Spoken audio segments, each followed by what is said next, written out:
किस colour की चड्डी पहने हो?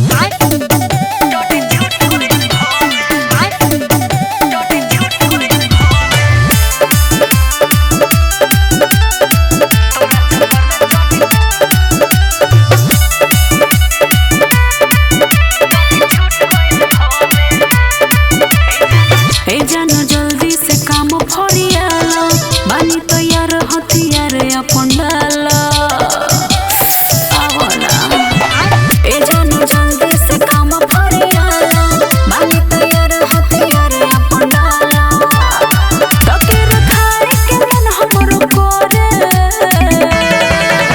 हरी रुक पहले ही बतावा किस कलर की चड्डी पहने हो? बता दो ना। अच्छा रुक रुक देखो तनी।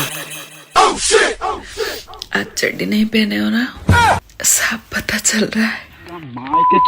चुप चुप चुप। आओ ना हो जाओ आज खड़े खड़े तोरा चक्कर में चोटी छूट गइल घरे। आओ ना हो जाओ आज खड़े खड़े तोरा चक्कर में चोटी छूट गइल घरे।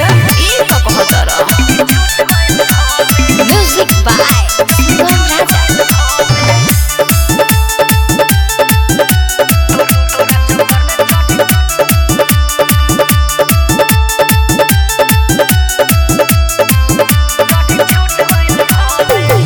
से बोलते हो मजनुआ इतना जल्दी लोभा गइलो लेवेला रहलो इतना यह गुताइल की चोड़ी छोड़ के है आ गइलो। बोला फोन आइल तोहर मिले के बात दौड़ो दौड़ो आ गइनी हर बड़ा में गड़बड़ हो गइल चड्डी पहने के भूला गइनी। एही से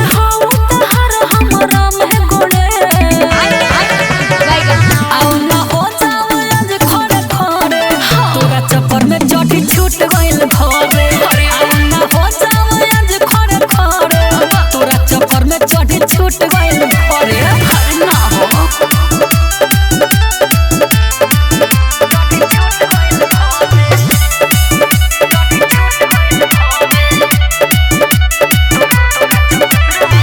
रही तोहरा से वादा कइले उहे वादा निभावतने आज भर मज मारल करे जा एही से सुट सर कहवतने।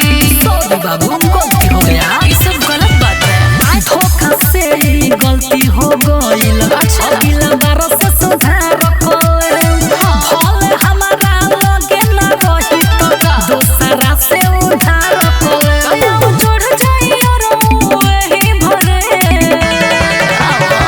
आओ ना हो जाओ आज खड़े खड़े तोरा चक्कर में चोटी छूट गइल घरे। आओ ना हो जाओ आज खड़े खड़े तोरा चक्कर में चोटी छूट गइल घरे। आगे से याद रखी हा।